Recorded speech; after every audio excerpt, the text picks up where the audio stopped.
Les petits bobards du soir, un podcast pour rêver, s'émerveiller. Une histoire à écouter pour petits et grands et remonter la mécanique du temps. Embarquez pour une folle aventure. Écoutez-moi et laissez-moi vous conter les plus belles histoires cachées au fond de mes tiroirs pour vous éblouir avant de vous endormir et de fermer vos petits yeux quand s'éteignent les cieux.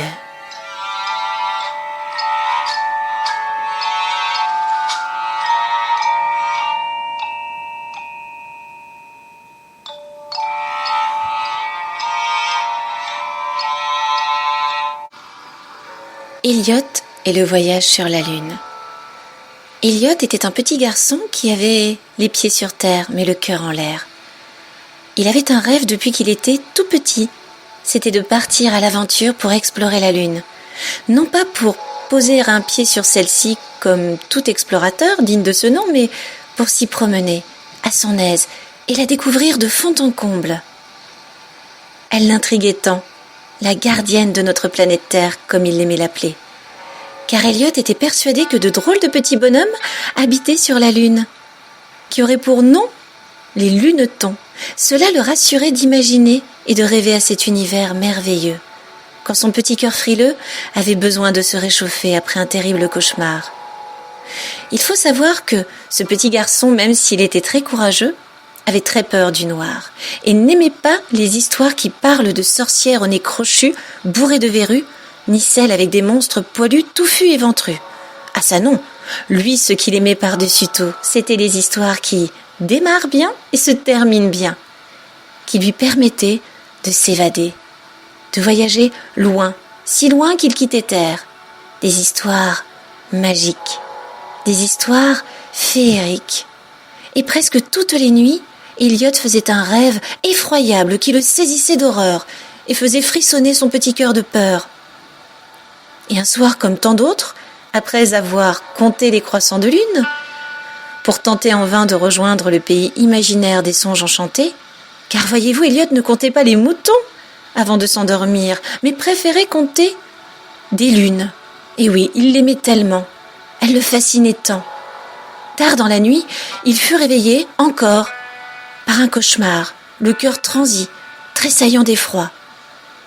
Il alla à la fenêtre pour se rassurer comme il faisait toujours quand cela se produisait, pour contempler celle qu'il appelait la fabuleuse, la majestueuse, la lumineuse reine lune, celle qu'il admirait tant. Il fit un vœu en s'adressant tout naturellement à elle.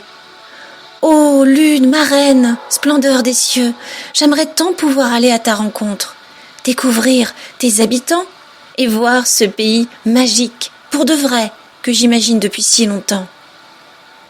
Comme cela doit être beau et fantastique là-haut, que l'on doit se sentir heureux et le cœur en paix. » Ce vœu qu'il prononça fit comme l'effet d'une formule magique.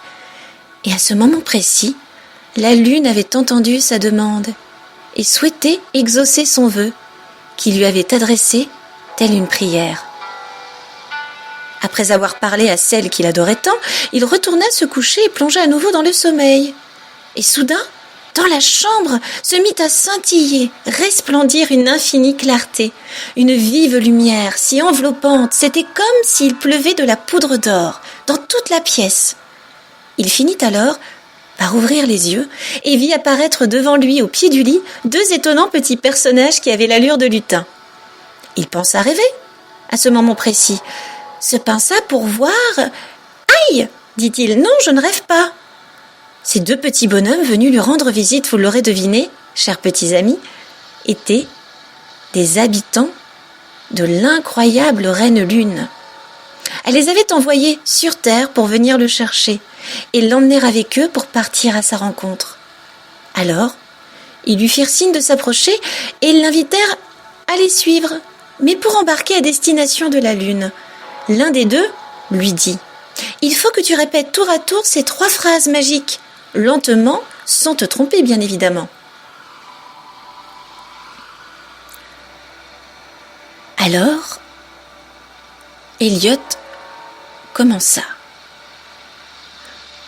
Lune amie, envole-moi vers ton joli paradis. Lune amour, porte-moi secours avant que ne se lève le petit jour. Lune magique, défends-moi des esprits et monstres maléfiques. C'était comme une incantation. À ce moment, après avoir prononcé ces 3 phrases, tout en prenant son temps et en s'appliquant bien sûr, car Elliot allait pouvoir enfin réaliser son rêve, la chambre se mit à vrombrir très fort. Une énorme secousse fit trembler tout. Et à cet instant, sans qu'il ne sache comment, il avait atterri et se trouvait sur la lune. C'était comme il l'avait sans cesse imaginé, un paradis. Le sol était du sable d'un jaune d'or brillant, étincelant.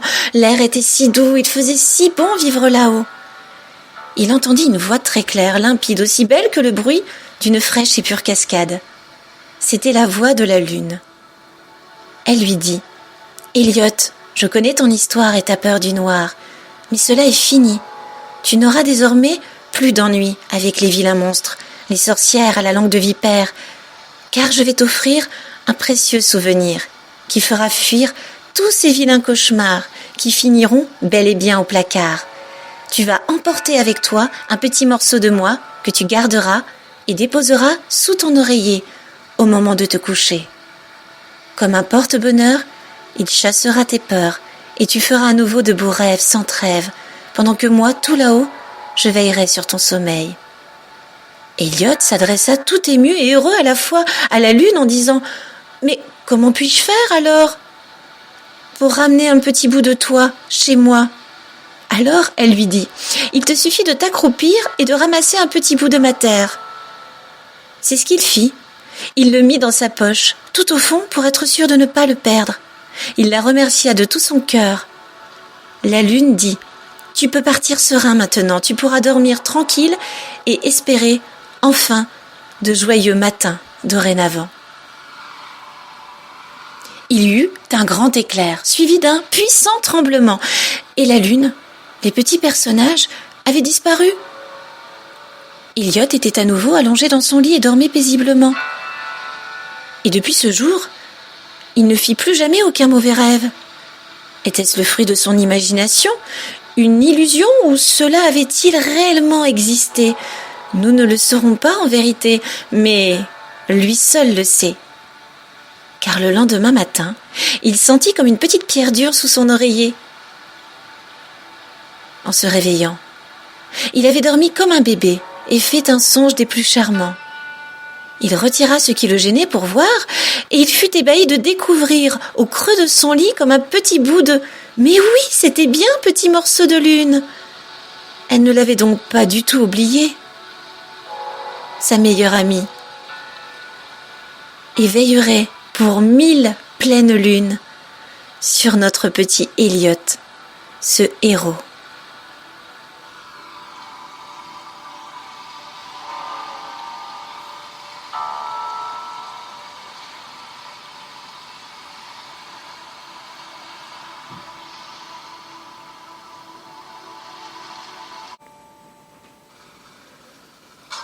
Ainsi s'achève notre belle histoire.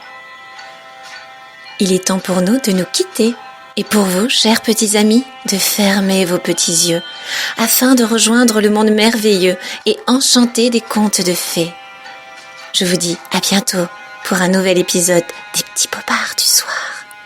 Bonne nuit et faites de beaux rêves.